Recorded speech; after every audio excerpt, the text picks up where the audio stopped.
Welcome back. Before we proceed, I would like to do a recap of what we've done thus far.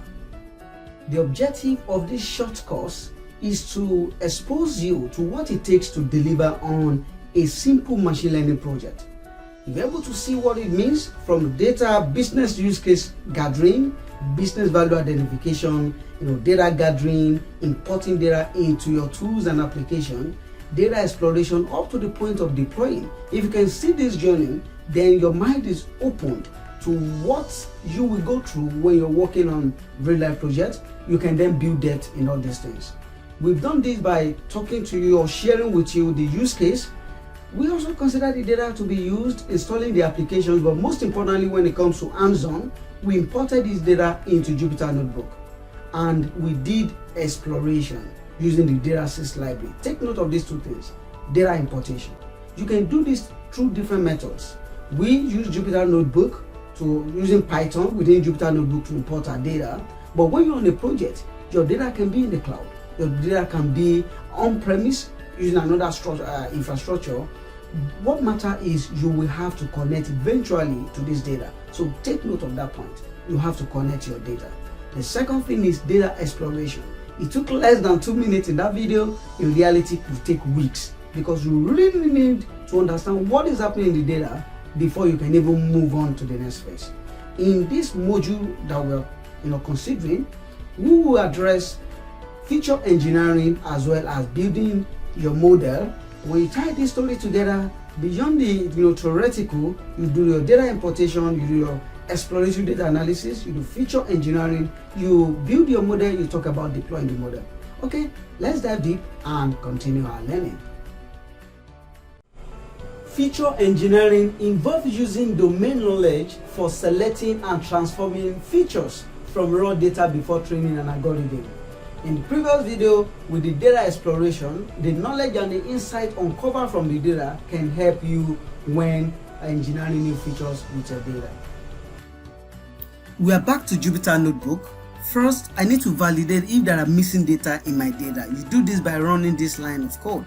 I'm going to run it, and it shows that there are no missing value. If there are missing value, then this line of codes will help to fill them. I'm also going to select some variables. For example, I want to remove car name and present price from my model because they are not actually contributing to it. So I've written the column names of those columns I want to preserve. They are here, and I'm going to select them here. And lastly, I'm going to convert to dummy. For example, let me try this so that you can see all these categorical variable. I want to convert them to dummy, which will more or less 1 and 0. That's what computer understand. If I run these lines, which has done that for all this categorical data, if I rerun this, you will see that fuel type now is separated: diesel if it's diesel, if it's petrol, the seller type, as well as the transmission type. All right. Correlation plot or heat map can be very helpful. It helps you to see how these features even relate before building your model. These are the libraries that you will use to plot this chart. So I'm just going to import the library.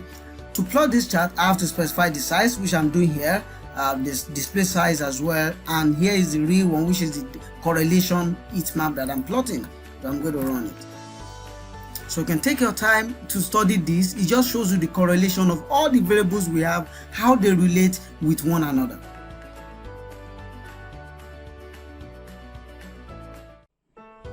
Before building our model, we need to be sure that our variables are in the right data type. We have our training data and our test data, and we also import the right libraries. Let's check the data type of our variables.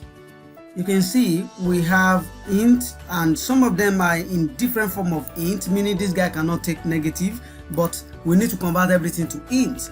And I'm going to check my data columns. These are the columns. I can pick in the ones that I need there to convert to integer, so it's easy. That is why I have created this, where I speak in specific to those columns that I need to convert to integer, and that is what we have here. I'm going to run this. Awesome. So it's done now. If I go back to these data types, you see everything now is in integer. Okay. The next step here is to separate the variables.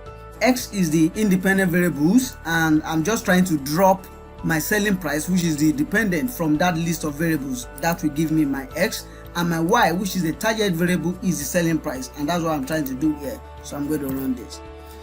We also need to split our data so that we can train it with a certain number and also test it with another set of data. We can be sure, okay, what is the accuracy of our model. I need this library to do that. sklearn, I'm selecting model selection, and I'm using the train test split. What I'm saying right here is I'm having x train x test, y train y test. But what am I testing, or what am I splitting? I'm splitting my x and my y, and in what proportion? 30% of this data should go for my test data, while the 70% should go for the training data set. Random state, you can put any number here, but just saying that you want to replicate it and you want the answer to be the same.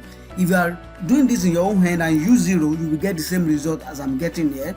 If you use different number, your result will be different, and that is what we are doing here. Finally, it is time to build our model. This might involve a lot of back testing just to be sure it is accurate, even though we won't go through all this, but we will end up building a model in this video. I'm back to Jupyter Notebook, and it's time to build my model. Right now, I'm importing my algorithm, random forest regressor. There are a couple of algorithms, but I'm just going to use this one. It's just to see how they work, see them in action. So I'm going to run it. Right here, I'm instantiating this algorithm into a variable called model. So random forest regressor, that's what I'm doing it. And in the next line, I'm fitting my first, I'm training this algorithm using this data. Model.fit, what is the feature variable, which is strain. The variable of interest is ytrain for my training data. So I'm training it right here. But it takes a couple of seconds. Now that I'm done training, the algorithm, then I want to make a prediction on the X test. That's the X test data. Now I'm done. I need to evaluate my model. Is it accurate or not? And I'm using root mean square error here. You get to know about this later. There's so many, evaluation method, but this is what we are using here. So I need to import metrics, and I'm also going to import numpy so that I can run my root mean square.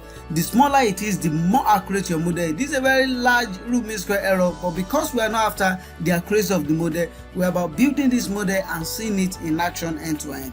So the last part here is to see the feature important in this model. What are the variables that contribute most to the explainability or to the predictive power of this model? So I'm going to then run this.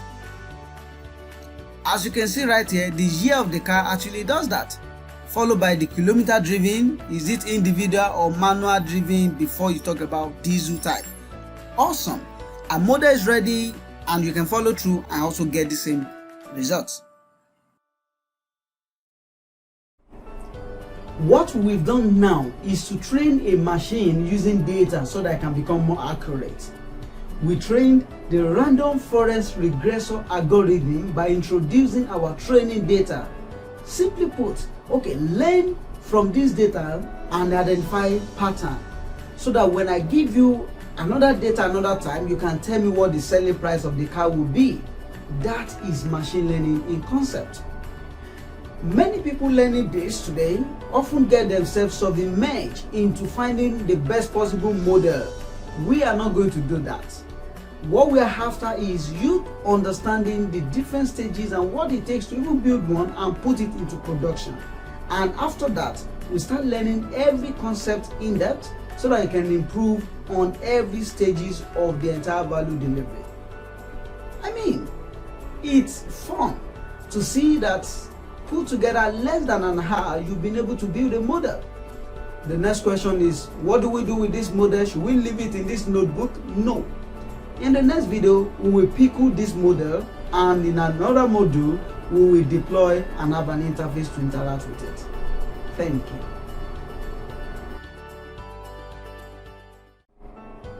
The concept of pickling a model is really interesting. You wrap up all the algorithm, all the learnings, all the coefficients, everything in that simple file. You take the file out of that environment to anywhere, you connect the right code to it, and it can always reproduce whatsoever you want it to do. That is awesome. So now that we've pickled this file, that is the only takeaway from this whole model building. In subsequent videos and modules, we will start deploying this model. Saving the model as a pickle file is very simple. First, we have to write this code to import pickle, which is a library that enables us to wrap our model and save it as a file, which we can then use somewhere else and unwrap. It's just like you are zipping a document. The moment you combine everything together and you zip it, you can unzip it on another system and you have access to everything you need from that file. So we are importing pickle here and we are creating a file here. This is a variable file. Open this. This is still empty. Create and open it called rf model. That's just our random forest model .pk here. That's the pickle extension. What mode should I open it? Open it in write binary, meaning open in a form that I can write something into it. The next line here is saying pickle.dump. Right now we want to dump something inside this file. What are we dumping? Model. Remember, we build our model and we save it inside model when we're making our prediction. That's what we have the model, and then we fit it here. Okay, so I'm going to run this line now. Right, is creating that file, is dumping that model inside file. Okay, it's done. If I go back now to my directory, you see I will see rfmodel.pkl, which this is my folder. You can see I have here rfmodel.pkl. In the next video, we will start model deployment.